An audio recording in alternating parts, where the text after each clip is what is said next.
Hello folks, I'm Scott Grove here to do a little guitar review. That's right, I actually talk about the guitars. I'll play later. Okay, so 20 minutes later I'll play. So if you don't have that much time, scurry along, little puppies. Okay, one of the coolest guitars and rarest guitars that you'll find as far as your mid-line price guitars. And this is something that is very, very, very special.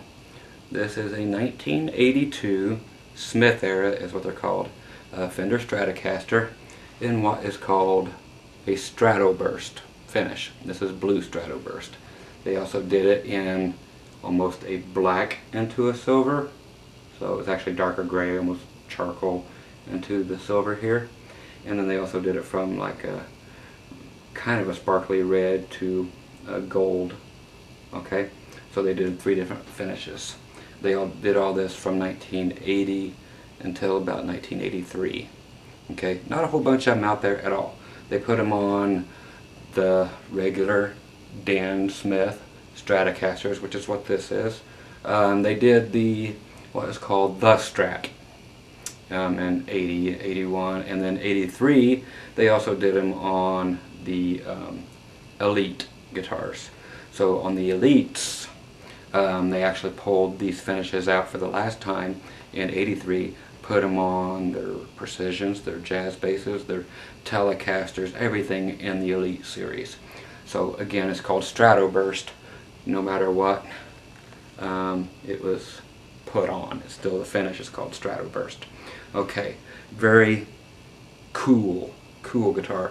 What makes this also very cool? Look kids, see the whammy plate in the back? No.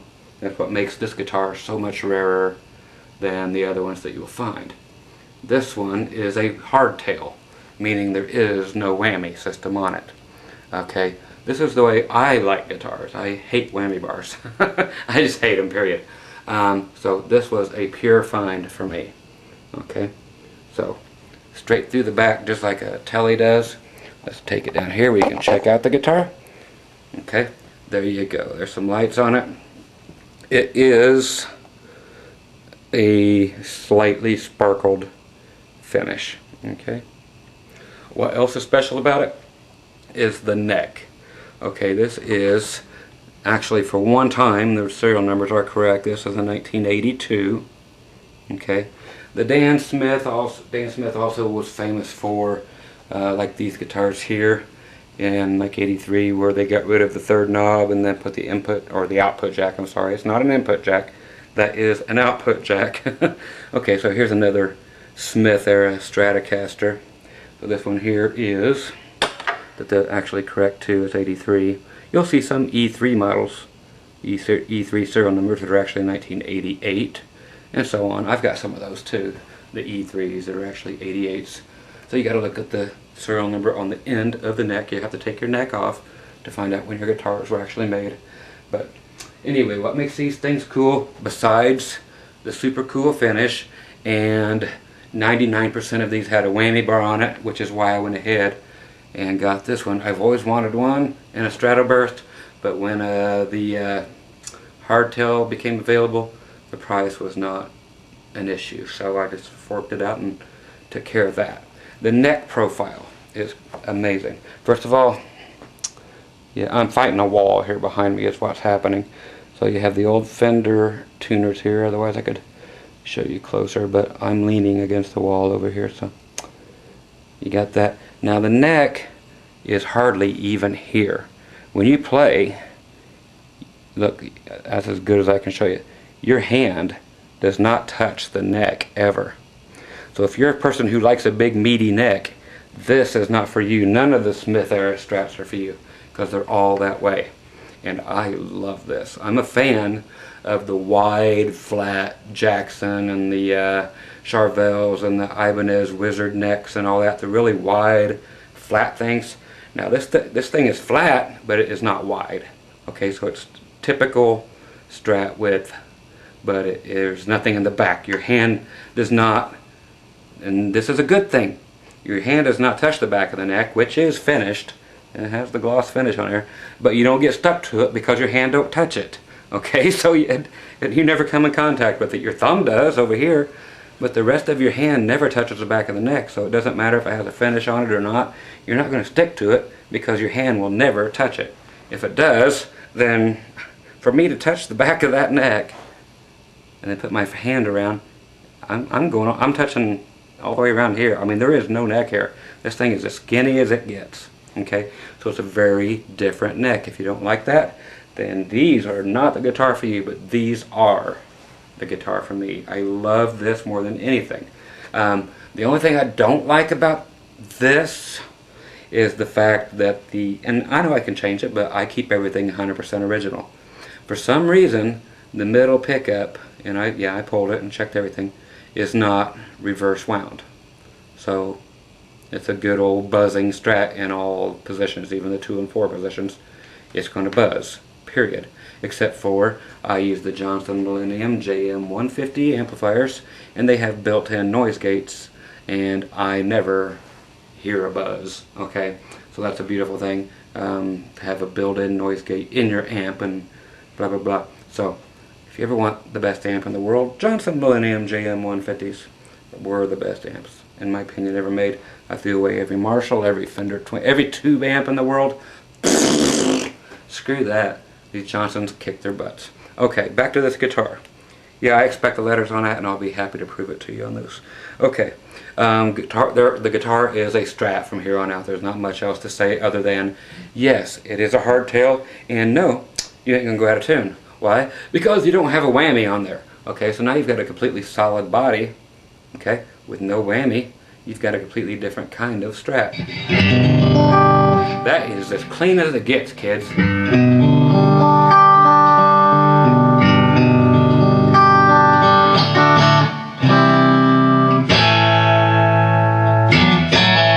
Okay, so that is in the 2 position. Right now my pickups, some people ask me about this for some reason. Anyway, but they are actually a long way away from the strings. What happens is the closer you get your pickups to the strings, the less sustain you will have. Okay, that's because your pickups are actually magnetic, and they are trying to stop that vibration right above that pull piece. So your strings are ringing, and that magnet stops them from ringing. So if you pull your pickups down away from your strings, your tone will be better, and you will have more sustain. So all you people who keep raising your pickups up close to your strings, stop doing that. The further away from your strings, the better they're going to sound, and the more sustain you'll have, because you will not have what is called magnetic drag. Okay, where it's actually trying to stop your pickups from vibrating. Okay, so they will sound so much better when they are lower on your guitar. So here we are in the 2 position middle and bridge pickup.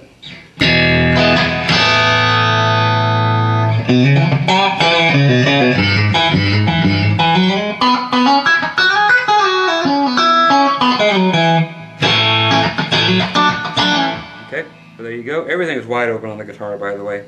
Here's the bridge position. A little bit of delay.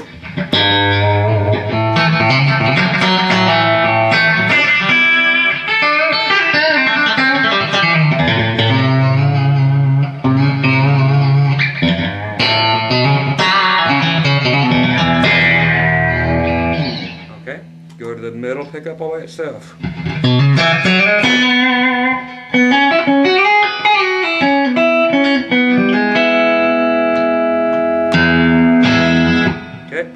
Your other quack position, your 4 position, meaning your middle and your neck.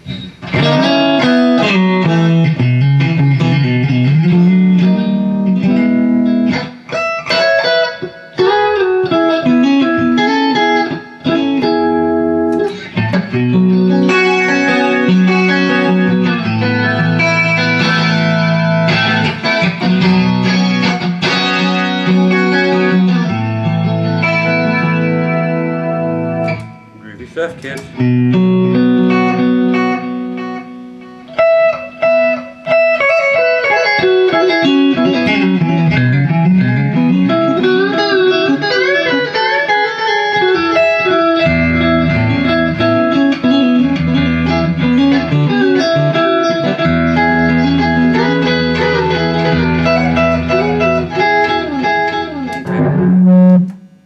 distortion there. Okay, anyway, and neck pickup.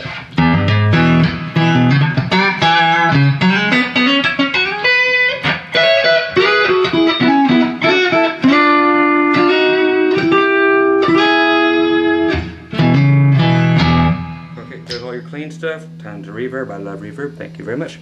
I'll have a second helping. And plain old distortion in the 2 position.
Okay, so just good old Strat sounds.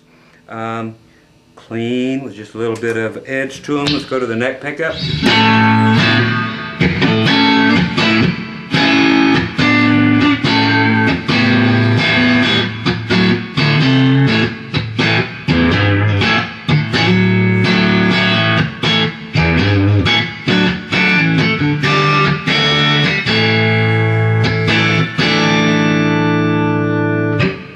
Just good sounds.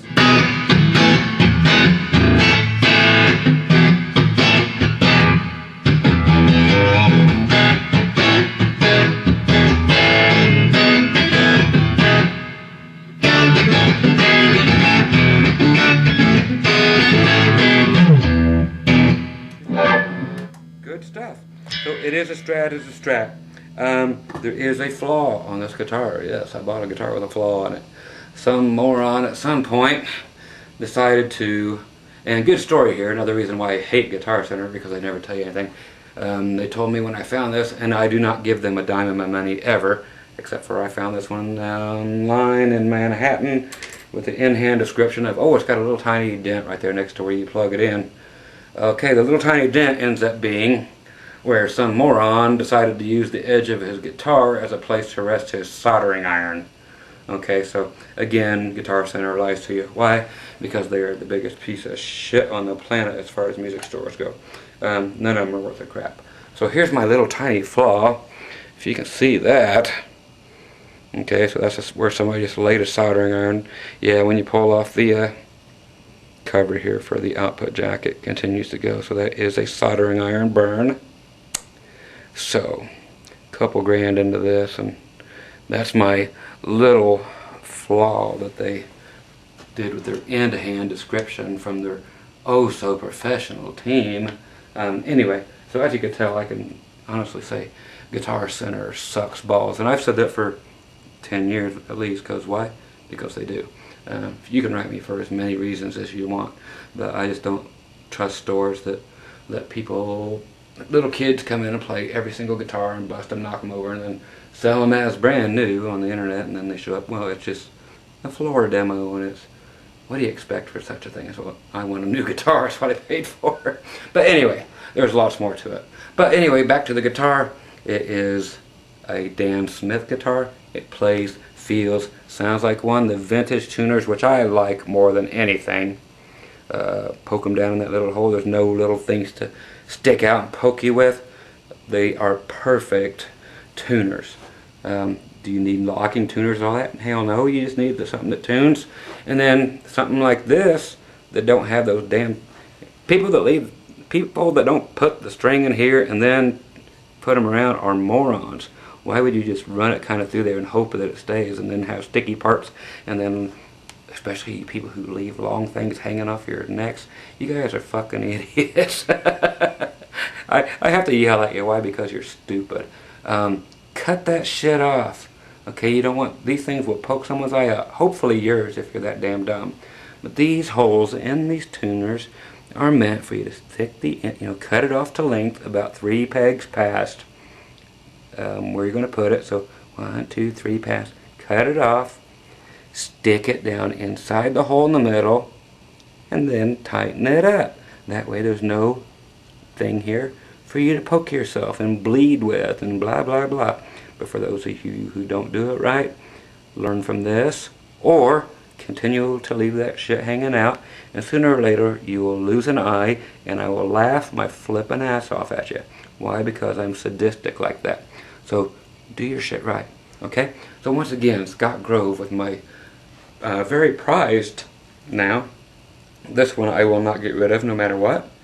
I'll probably get more of these in different versions, being the Elite and the Strat, which is not to be confused with the big old stuff from Japan that just says Strat on the headstock. But you can ask me about these. I know a whole lot about them if you'd like, and I'll be happy to tell you about them. And again, hardtail that will not go out of tune from whammy garbage. Okay, so you have a solid guitar through and through. A hardtail Strat is a hard thing to find, and why don't they make more?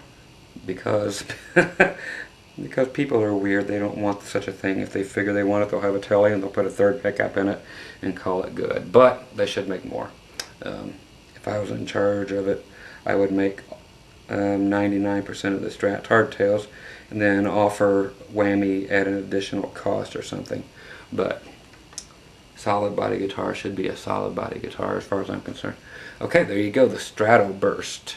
Once again offered in 3 different finishes from 80 until 83-ish. Okay, a couple leaked into 84, but there you go. Nobody likes a leak. It always takes a little penicillin to get rid of that.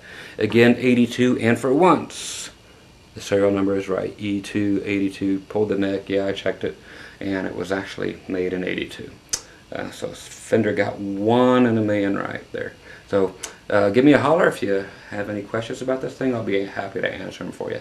Okay, once again, Scott Grove. Take care. Bye-bye.